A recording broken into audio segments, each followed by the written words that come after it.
আমাদের তো day one থেকে আমরা বলে আসছি ডক্টর মনমোহন সিংয়ের নেতৃত্বে ইউপিএ গভর্নমেন্টের বিরুদ্ধে তোলা সবগুলো অভিযোগ একের পর এক সিবিআই, ইডি, সুপ্রিম কোর্ট, বিভিন্ন হাইকোর্ট একের পর এক মামলা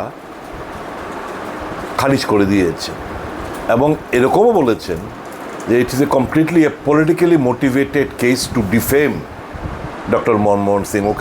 ওনাকে বদনাম করার জন্য, সরকারকে বদনাম করার জন্য, ইউপিএ সরকারকে বদনাম করার জন্য এই সমস্ত কেসগুলো করা হয়েছে।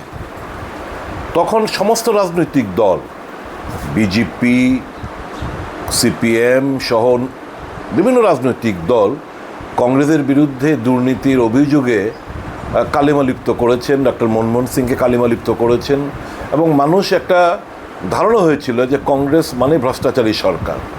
কিন্তু দেখা গেছে এই জিনিসগুলো কেন হচ্ছে? কারণ আদানি আম্বানিদের স্বার্থে কোনো ধরনের কোনো চাপে নত শিকার হন নাই ডক্টর মনমোহন সিং বা কংগ্রেস সরকার।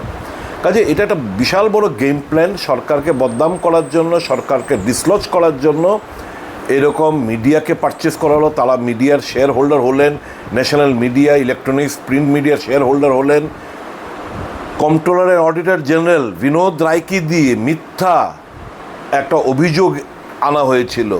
এই একটার পর একটা অভিযোগ সবগুলো খারিজ করে দিয়েছে ইডি, সিবিএম।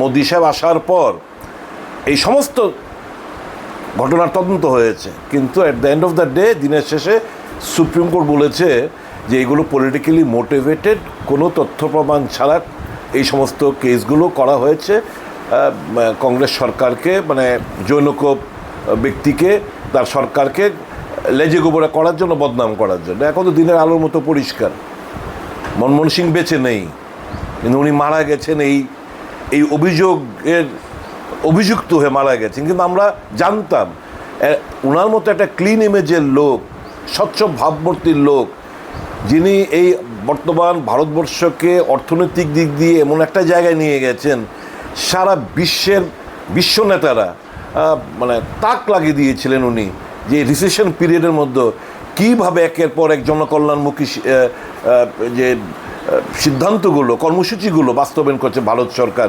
রিসেশন পিরিয়ডের মতো। এই এমজিএনরেগা এক, স্বাস্থ্যের অধিকার আইন, শিক্ষার অধিকার আইন, বাসস্থানের অধিকার, একটার পর একটা বলিষ্ঠ বনাধিকার আইন, এই সমস্ত কিছু যখন আদানি আম্বানিরা বুঝলেন যে তাদের স্বার্থ রক্ষিত হচ্ছে না, শুধু কংগ্রেস সরকার শুধু গরিবের স্বার্থ রক্ষায় ব্যস্ত, তখনই ষড়যন্ত্র লিপ্ত হলেন।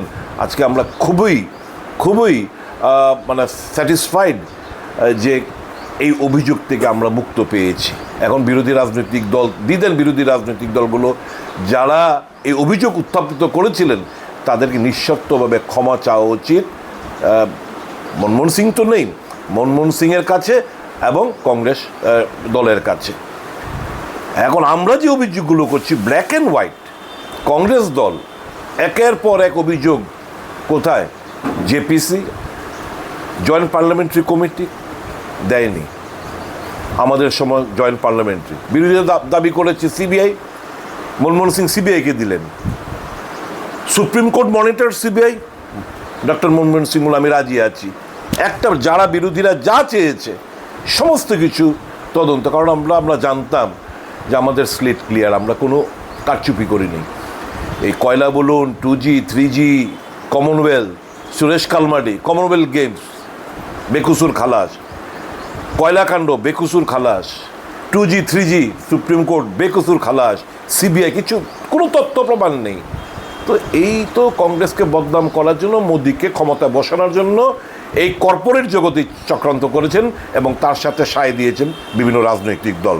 আমরা আজকে বুক খুলে বলতে পারি যে কংগ্রেস দল জনস্বার্থে, জনকল্যাণমুখী সিদ্ধান্ত নেয়, কর্পোরেটদের স্বার্থে নয়। বর্তমান ভারতবর্ষে মোদী সরকার শুধু কর্পোরেটদের সাথে কাজ করছেন, দেশবাসীর স্বার্থে নয়।